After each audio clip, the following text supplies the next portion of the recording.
Hello students. Previous lecture में हमने discuss किया था एरर्स क्या होते हैं। अब हम डिस्कस करने जा रहे हैं कि हमारी मेजरमेंट में जो एरर्स हैं ये किन सोर्सेस की वजह से इंट्रोड्यूस हो जाते हैं ना। ये जो एरर्स हैं इसका source one of the instrument निकल के आ सकता है। इस एरर को हम लोग कह देंगे इंस्ट्रूमेंटल एरर। इंस्ट्रूमेंट एरर ना। जब फील्ड पर हम मेजरमेंट करने जाएंगे इसके लिए कोई ना कोई इंस्ट्रूमेंट यूज करेंगे। हो सकता है जिस इंस्ट्रूमेंट को हम यूज कर रहे हैं वो एक फॉल्टी इंस्ट्रूमेंट है और इस फॉल्टी इंस्ट्रूमेंट की वजह से हमारी मेजरमेंट में हमारी ऑब्जर्वेशंस में जो एरर्स इंट्रोड्यूस होगा इसी एरर को हम इंस्ट्रूमेंटल एरर कहते हैं। For example let us suppose हम लोगों ने फील्ड पर मेजरमेंट करने के लिए चेन को यूज किया। ये जो चेन है ये टू लॉन्ग या टू शॉर्ट है अपनी एक्चुअल लेंथ से। नाउ सो हमने जो इंस्ट्रूमेंट यहाँ पर यूज किया जो कि चेन है वो खुद टू लॉन्ग है या टू शॉर्ट है, जिसकी वजह से फील्ड पर जो मेजरमेंट है उसमें एरर्स निकल के आएंगे। क्योंकि ये एरर्स हमारे इंस्ट्रूमेंट की वजह से हुए, हमारे फॉल्टी इंस्ट्रूमेंट की वजह से इंट्रोड्यूस हुए, इसलिए इस टाइप के एरर को हम इंस्ट्रूमेंटल एरर कह देंगे। तो इंस्ट्रूमेंट की वजह से हमारी ऑब्जर्वेशन में अगर कोई एरर आ रहा है उस एरर को इंस्ट्रूमेंटल एरर कह देंगे। नाउ कुछ और भी सोर्सेस हो सकते हैं इन एरर्स के, जैसे हम खुद personal error. So personal error.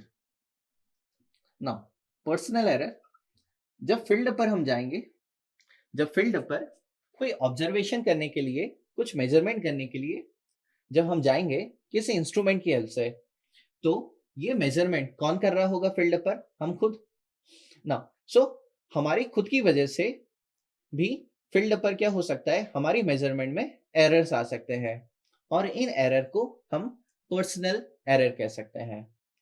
तो ह्यूमन बीइंग की वजह से फील्ड पर ऑब्जर्वेशन में जो एरर आएगा इसे पर्सनल एरर कहा जाएगा। जैसे फॉर एग्जांपल मैंने फील्ड पर लेवलिंग कर रहा है, मुझे लेवलिंग करना है और मैं लेवलिंग स्टाफ की रीडिंग ले रहा हूँ।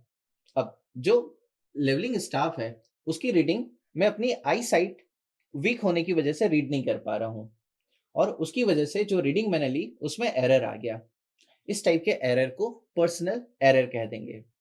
या लेट अस सपोज फील्ड पर हम कंपास सर्वे कर रहे हैं और कंपास सर्वे में कंपास की मैं रीडिंग को रीड कर रहा हूँ और किसी वजह से या मुझे कौन सी रीडिंग वहां पर लेनी है वो रीडिंग ही मैं नहीं ले पा रहा हूँ क्योंकि ये मेरे जजमेंट की वजह से हुआ, इसलिए इसको पर्सनल एरर कह देंगे। Third and last, natural error. Natural error. Now natural error क्या हो जाएगा? नेचर की वजह से हमारी मेजरमेंट में, हमारे ऑब्जर्वेशन में कोई एरर निकल के आ जाए। नेचर जैसे कि टेम्परेचर हो गया, जैसे ह्यूमिडिटी हो गई। नेचर जैसे कि विंड हो गया, जैसे कि मैग्नेटिक फील्ड हो गया, जैसे कि रिफ्लेक्शन हो गया ना। सो इन सब की वजह से जो एरर आएगा हमारी ऑब्जर्वेशन में इसको हम नेचुरल एरर कहते हैं। For example let us suppose field पर डिस्टेंस को मेजर करने के लिए मैं चेन को यूज कर रहा हूँ ना। हमारी जो चेन है या टेप है वो 20 let us suppose 20 degree Celsius पर स्टैंडर्डाइज की गई है, बट मैं जब फील्ड पर मेजरमेंट कर रहा हूँ वहां पर जो टेम्परेचर है वो 32 डिग्री सेल्सियस है ना। क्योंकि यहाँ पर टेम्परेचर ज्यादा है, जो चेन है उसकी लेंथ इंक्रीज कर जाएगी। क्योंकि ये एरर निकल के आएगा हमारी मेजरमेंट में नेचर की वजह से, इसलिए इस टाइप के एरर को हम नेचुरल एरर कह देते हैं। सो ये तीन रीजन की वजह से, ये तीन सोर्सेस निकल के आते हैं हमारी ऑब्जर्वेशन में एरर के, जिसको इंस्ट्रूमेंटल, पर्सनल और नेचुरल एरर कहते हैं। नेक्स्ट लेक्चर में हम डिस्कस कर लेंगे इन एरर्स को क्लासिफाइड कैसे किया जाता है। Thank you.